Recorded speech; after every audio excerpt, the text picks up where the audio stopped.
Everybody says Kimi 2.6 is the coding model that finally catches GPT 5.5, and I spent real time with the numbers to see if that holds up. Kimi 2.6 promises elite coding scores, 12-hour autonomous sessions, and massive throughput gains. The real question is whether those claims survive contact with actual usage. Alright, one of the biggest problems I run into when using AI agents is turning their output into YouTube content I can actually use to market my product. That's why this video is sponsored by Subscriber, a tool that helps business owners connect their AI agents to YouTube and market their products without spending 10 hours every week creating content. You can connect Claude or ChatGPT directly to Subscriber. It then analyzes your business, website, and YouTube channel to help you create SEO-optimized video ideas, scripts, thumbnails, and even complete videos that actually match your brand.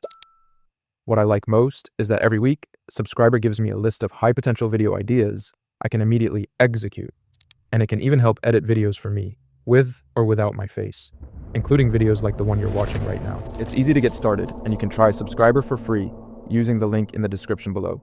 Now back to the video. So claim 1, the coding benchmark. Moonshot says Kimi 2.6 hits 58.6% on SWE Bench Pro, right there with GPT 5.5. If that number is real, it changes which model you reach for on serious engineering work. And if it's just a marketing number, you're wasting time on a tool that can't actually close tickets.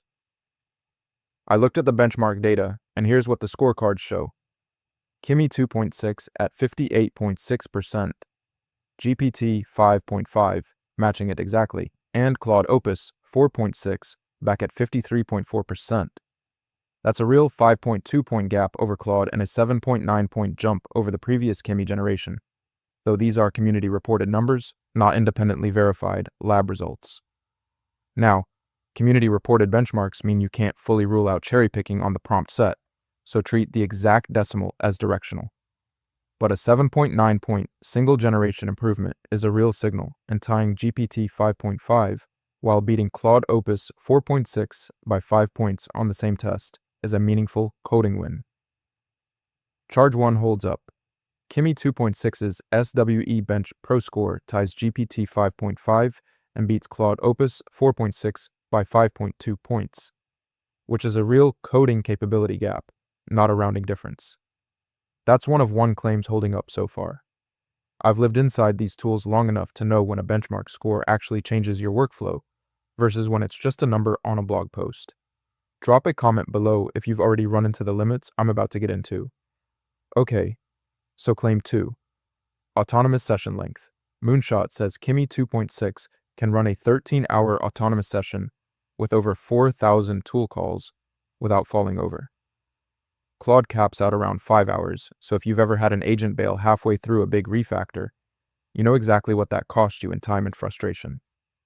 The scorecards show Kimi 2.6 claiming 12 to 13 hours with a 96.6% tool call success rate on a real Java engine overhaul, versus Claude's roughly 5-hour ceiling, which works out to about 2.5 times longer per session. Though Moonshot's own internal case study is the only source, so independent confirmation doesn't exist yet. Charge 2 also holds up, with a caveat baked in. The session length advantage is real, and the numbers are industry-leading, but they come entirely from a vendor-claimed internal case, so the directional call is strong even if the exact figures need external confirmation. 2 of 2 claims holding up.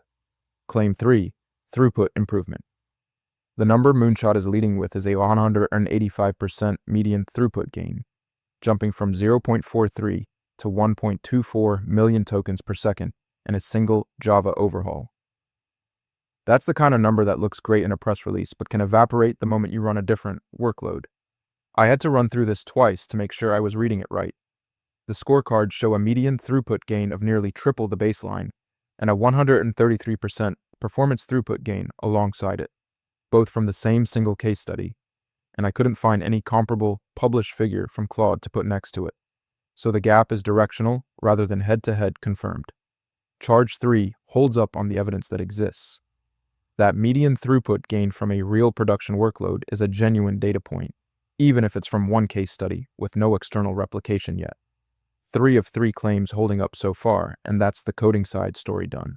Okay, so 3 coding claims are on the board, and they all look solid.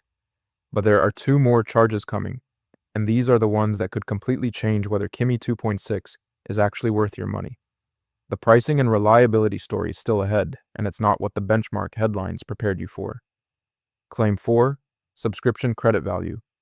The pitch is a monthly plan at that price point that gives you access to those elite coding scores all month. You sign up expecting a month of heavy use, and that's a totally reasonable expectation. The question is whether the credit math actually works out that way when you're coding hard every day. Here's what actually happened in community reports. The Kimi K3 plan ran out of credits in 4 days of normal use, not 30, while Claude's same price tier lasted the full month. Normalized to cost per active day, that works out to roughly $25 a day for Kimi versus about $3.30 a day for Claude, which is a real unit economics problem. Charge 4 falls short, and it's not close. The plan burns out in 4 days, while Claude's identical price point lasts the full month, which means the real cost of continuous Kimi access is closer to $750 a month. 3 of 4 charges holding up. Claim 5, general reasoning, reliability. Kimi 2.6's benchmark scores imply it should handle complex instructions consistently, not just crunch coding tasks. The failure mode is subtle but expensive. You give it a multi-step task, it misunderstands a constraint halfway through, and you lose an hour cleaning up output that looked right on the surface. I went through the community reports on this one, and the pattern is pretty consistent. Users say Kimi K3 misunderstands instructions more often than ChatGPT or Claude on general reasoning tasks, and it requires more correction passes to get to a usable output. There's no published benchmark score for this, so it's directional evidence from real-world use rather than a controlled test. Charge 5 also falls short. The instruction following gap is real and consistent across community reports, meaning the benchmark scores don't fully transfer to general-purpose reasoning quality. Final tally, 3 of 5 charges holding up, with the 2 that fell short being the ones you feel every single day. Alright, so where does Kimi 2.6 genuinely shine? Dedicated coding work, full stop. A SWE Bench Pro score that ties GPT 5.5, 12 to 13-hour autonomous sessions with 4,000 plus tool calls, and a median throughput gain of nearly triple the baseline in a real production Java overhaul. For pure coding horsepower, those numbers are industry-leading. And here's where it falls short. That monthly plan is gone in 4 days of normal use, so the cost per day runs nearly 8 times higher than Claude's identical price tier. And on top of that, general reasoning and instruction following are less consistent, with users reporting more correction passes than they need with Claude.